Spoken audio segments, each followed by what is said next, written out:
អូនចង់ដឹងថាមកមេថ្នោតឬមកមេថ្នោតបងប្អូនស្កត់ដើមស្រូវនេះ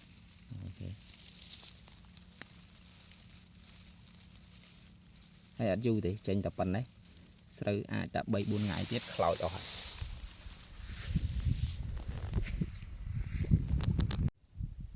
បងប្អូននេះឥឡូវនេះមកមេថ្នោតចុះហើយរុយសក៏មានខ្លះដែរតែបានភ្លៀងមួយមេមកក៏ចូលកាត់បន្ថយនៅរុយសហើយនេះស្រែនេះបងប្អូនស្អាតពីលើអញ្ចេះនេះស្រូវវាទឹកតែអោនទេមិនអោនវាចាស់គ្រាប់ដែរវាក៏ហមចុងគូហើយយើងមើលពីលើស្អាតតែ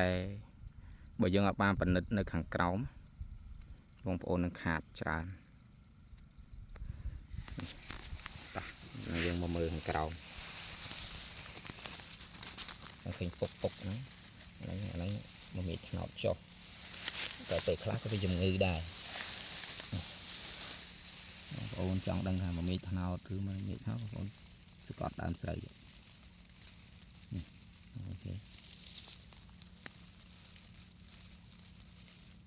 ហើយអត់យូរទេចេញតែប៉ុណ្ណេះស្រូវអាចតែ3 4ថ្ងៃទៀតខ្លោចអស់ហើយ